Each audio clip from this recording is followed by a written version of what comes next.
பலருக்கும் வரக்கூடிய கேள்வி, யூசுப் நபியுடைய வரலாறு படிக்கும்போது, எதனால அவங்க சிறைக்கு சென்றார்கள்? ரொம்ப சிரமமான விஷயம் இல்லையா அது என்று பலரும் குழம்பக்கூடிய ஒரு விஷயம் என்றால் இதை சொல்லலாம்ங்க. பலர் மனசுலயும் இது ஒரு குழப்பமாக இருக்கு. அவர் சிறை சென்றது ஒரு தண்டனை கிடையாது. மாறாக அல்லாஹ்வுடைய பெரிய ஞானங்கள் அதன் பின்னாடி இருக்கு என்று உலமாக்கள் சொல்றாங்க.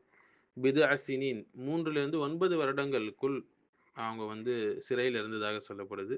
சிலர் 7 வருடங்கள் என்று சொல்றாங்க. சிலர் 12 வருடங்கள் என்று சொல்றாங்க. வலுவான ஆதாரத்தின் அடிப்படையில் இருக்கக்கூடிய விஷயம் 7 வருடங்கள் அவங்க சிறையில இருந்தாங்க என்பதுதான். சரி, இப்ப இது எப்படி பல ஞானங்கள் அதுல அல்லாஹ் சுப்ஹானஹு வ தஆலா வைத்திருக்கிறான் என்பதை நம்ம பார்ப்போம் இன்ஷா அல்லாஹ். முதலாவது விஷயம் என்னன்னா, நபி யூசுப் அலைஹிஸ்ஸலாம் அவங்களுடைய தீனும், அவங்களுடைய கற்பும் பாதுகாக்கப்பட்டது இல்லைங்களா? அதிகாரமும், அழகும் உடைய பெண்கள் என்ன செஞ்சாங்க? தொடர்ந்து அவர ஃபித்னால அகப்படுறதுக்கு நெறைய முயற்சிகள் செஞ்சாங்க. ஆனால் சிறைச்சாலை தான் அவரை காத்தது. பாவம் செஞ்சுக்கிட்டு இலகுவா வாழ்றதை விட சிறந்தது கீழ்ப்படிதலுடன் கூடிய கஷ்டமான ஒரு சிரமமான வாழ்க்கை. அல்லாஹ் தூய்மையை தான் தேர்ந்தெடுப்பான் எப்பவுமே. தன்னுடைய நபிமார்களுக்கும், மற்றவர்களுக்கும். அதனால தான் நபி யூசுப் அலைஹிஸ்ஸலாம் சொன்னாங்க, "அவர்கள் அழைப்பதை விட சிறைச்சாலை எனக்கு மேலானது" என்று. சூரா யூசுஃபுடைய 33வது ஆயத் படிச்சா நமக்கு தெரியும். மேலும் சிறை அவருடைய துஆவிற்கு பதிலாக, அதாவது இஜாபாவாக இருந்தது. யூசுப் அலைஹிஸ்ஸலாம் சிறைய கேட்டாங்க. துன்பமாக தோன்றியது. ஆனால் உண்மையிலே அது ஏற்றுக்கொள்ளப்பட்ட ஒரு துவா. அதுல நெறைய நலவுகள் அதுல இருக்கு. மேலும் 3வது முக்கியமான ஞானம் என்னன்னு சொன்னீங்கன்னா, அந்த சிறைச்சாலை அவங்க போனது அவங்களோட இக்லாஸை, அவங்களுடைய உள தூய்மையை, அது நேர்மையை தூய்மைப்படுத்தியது என்று சொல்லலாம். மேலும் சிறைச்சாலை தவ்ஹீதுடைய ஒரு மதரஸாவை சொல்லிக் கொடுக்கக்கூடிய ஒரு மதரஸாவாக மாறியது இல்லைங்களா? கனவுகளுடைய விளக்கம் சொல்றாங்க. 2 சிறைச்சாலைல இருக்கக்கூடிய நண்பர்களுக்கு தாவா செய்றாங்க. அவங்க செய்த முதல் தாவா அகீதா ரீதியாக அந்த சிறைச்சாலையில அமைந்தது. அங்க இருக்கக்கூடிய சிறைவாசிகளிடம் அவங்க என்ன சொன்னாங்க? பல தெய்வங்களை வழிபடுவது நல்லதா? இல்ல அல்லாஹ் ஒருவனை மட்டுமே வழிபடுவது நல்லதா? என்று கேட்டார்கள். சிறைச்சாலை தௌஹீதுடைய மதரஸாவாக ஆனது. ஒரு மூமின் எந்த சூழ்நிலையிலும் தாவாவை கைவிட்டு விடக்கூடாது. எல்லா சூழ்நிலைகளையும் பயன்படுத்தி, சிறந்த முறையில் அணுகி அவன் தாவா செய்ய வேண்டும். 5வது ஞானம் என்னன்னு சொல்லி பார்த்தீங்கன்னா, சிறைச்சாலை அவருடைய உண்மையான பண்பை வெளிப்படுத்தியது. கஷ்டமான காலத்தில கூட மற்றவர்களுக்கு சேவை செய்வது, உதவுவது, மென்மையாக பேசுவது, முஹ்சினூனாக நடந்து கொள்வது. இது போன்ற நல்ல பண்புகள் கஷ்டமான நேரங்களில் தான் வெளிப்படும். நம்ம அறிந்து கொள்ள முடியும். யார் உண்மையாளர், யார் மோசமானவர் என்பது. சிறைச்சாலையில் அவங்க இருந்தது சரியான நேரம் வர்ற வரைக்கும், அவருடைய வரக்கூடிய மிகப்பெரிய ஒரு போஸ்டிங்க கண்ணியத்தை தாமதப்படுத்தியது என்று சொல்லலாம். முன்பே அவங்க சிறையில் இருந்து வெளியே இருந்தாங்கன்னா, ஒரு சாதாரண ஒரு மனிதராக அவங்க அங்கேருந்து வெளியே இருப்பாங்க. ஆனா இப்போது எகிப்துடைய முக்கியமான ஒரு தலைவராக என்ன செய்றாங்க? சிறையிலிருந்து வெளிய வராங்க. எகிப்துடைய பொருளாதார பொறுப்பாளராக அவர்கள் வெளிவராங்க. தாமதம் உயர்வை தரும் எப்பவுமே. தாமதம், நிதானம் எல்லாமே. 8வது சிறை அவரை அரண்மனையோடு மறைமுகமாக இணைத்தது என்று சொல்லலாம். ஏனென்றால் 2 கைதிகள் இருந்தாங்க. கனவுகளுக்கு விளக்கம் கொடுக்கப்பட்டது. அரசருடைய கனவுக்கு யூசுப் அலைஹிஸ்ஸலாம் விளக்கம் கொடுத்தார்கள்.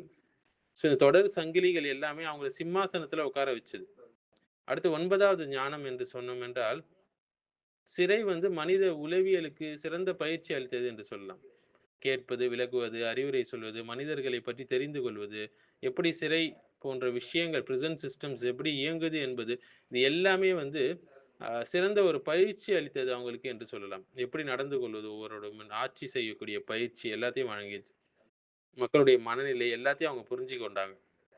10வது ஞானம் என்று சொன்னால், சபுர் என்று சொல்லக்கூடிய அழகான பண்பை வளர்த்துக் கொள்வதற்கு இந்த சிறை காலம் அவங்களுக்கு ரொம்பவே உதவுச்சு என்று சொல்லலாம். பல ஆண்டுகள் இருந்தாங்க. ஆனா அல்லாஹ்வின் மீது கோபப்படவில்லை. தவறான வார்த்தைகளை அவர்கள் பேசவில்லை நம்மைப் போல. நம்பிக்கை அல்லாஹ்வின் மீது நம்பிக்கையை அவங்க இழக்கலை. நன்மை செய்பவருடன் முஹ்சினூன்களுடைய கூலியை அல்லாஹ் ஒருபோதும் வீணாக்க மாட்டான் என்று சொல்றான்.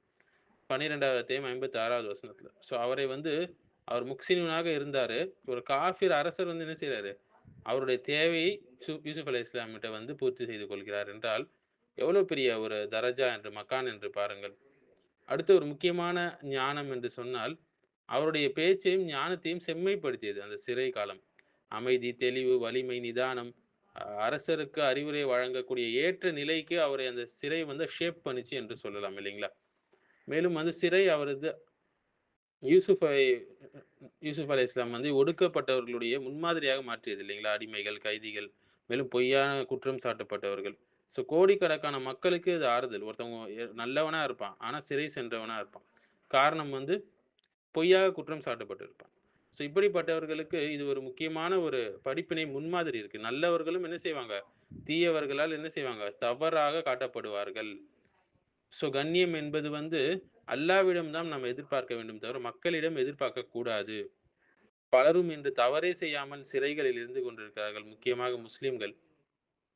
ஸோ இந்த சிறைச்சாலையில அவங்க இருந்த பீரியட் வந்து, அவங்க முன்கூட்டியே அதிகாரத்திலிருந்து காத்து தயாரிப்பு. அதிகாரத்துக்காக அவருடைய ஆன்மாவை தயார் செய்தது என்று சொல்லலாம். ஒரு நல்ல முதிர்ச்சிய அவங்களுக்கு குடுத்தது. மேலும் இந்த சிறைவாசம் வந்து அல்லாஹ்வுடைய கதிரை, விதியை வந்து அந்த புதிரை நிறைவு செய்தது என்று சொல்லலாம். ஃபர்ஸ்ட்டு கிணறுல இருந்தாங்க. அடுத்து அடிமையா மாறுனாங்க. அடுத்து அரண்மனைக்கு போனாங்க. அடுத்து சிறைவாசம். அடுத்து அவங்களுக்கு வந்து ஒரு ராஜ்யம் கிடைத்தது. அவங்களுடைய ஸ்கில்ஸ அவங்க வெளிப்படுத்துறதுக்கு. ஸோ ஒவ்வொரு படியும் கீழ் இறங்குவது போல தெரியும். ஆனா ஒவ்வொரு படியும் அல்லாஹ் அவரை உயர்த்துவதற்காக அவரை தயார் செய்தான் என்பதை நாம் புரிந்து கொள்ளலாம். சற்று யோசித்து பார்த்தோம் என்றால். அடுத்து ஒரு முக்கியமான படிப்பினை வந்து உயர்வு என்பது அல்லாவிடம் மட்டும் தான் வரும். அது எந்த சூழ்நிலையில வேணா வரும். அழகாலயோ, வம்சத்தாலயோ, திறமையாலயோ அல்ல ஒருத்தருக்கு உயர்வு என்பது. மாறாக அல்லாஹ் மட்டுமே உயர்த்தக்கூடியவன். ஒருத்தன் எந்த சூழ்நிலையில இருந்தாலும் சரி என்பது இந்த சிறைச்சாலை பீரியட் வந்து நமக்கு பூர்த்தி செய்கிறது. நமக்கு புரிய வைக்கிறது. மேலும் சிறைச்சாலை வந்து தவக்குலை அல்லாஹ்வின் மீது முழுமையாக நம்பிக்கை வைப்பதை வழிப்படுத்தியது இல்லைங்களா? எந்த வழியும் இல்லை. நம்ம இங்கேருந்து போவதற்கு அல்லாஹ் மட்டும் தான் நமக்கு உதவக்கூடியவனாக இருக்கிறான் என்ற தவக்குலை அவங்களுக்கு அதிகப்படுத்தியது என்று சொல்லலாம். அடுத்த ஒரு முக்கியமான படிப்பினை, ஆரம் மேலோட்டமா பார்க்கிறவங்களுக்கு, ஆ இது ஒரு இழப்பாக தெரியலாம்.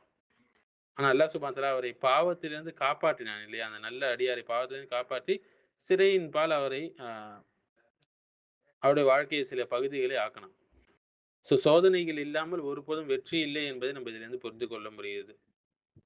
அல்லாஹ் வந்து அவங்க மீது கோபம் கொண்டதுனால அவங்க சிறைக்கு செல்லவில்லை. மாறாக அவரை தயார்படுத்துறதுக்கு ஒரு பெரிய ஒரு ப்ராஜெக்ட் அவங்கள தயார்படுத்துறதுக்காக அல்லாஹ் என்ன செஞ்சான்? சில சிறை காலத்தை அவர்களுக்கு விதியாக ஆக்கினான். ஏன்னா ஒவ்வொரு சூழ்நிலையிலும் அவங்க கஷ்டப்படும்போது தான் பல விஷயங்களை அவர்கள் கற்றுக்கொள்கிறார்கள்.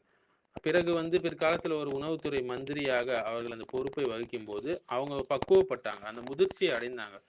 ஆதலால் வந்து பல பேர் வந்து பசி, பட்டினி, பஞ்சத்தால காப்பாற்றப்பட்டாங்க என்று சொல்லலாம். யாக்கூப் அலைஹிஸ்ஸலாம் அழுது கொண்டே இருந்தார்கள். யூசுப் அலைஹிஸ்ஸலாமுக்கு இப்படி நேர்ந்ததை நினைத்து.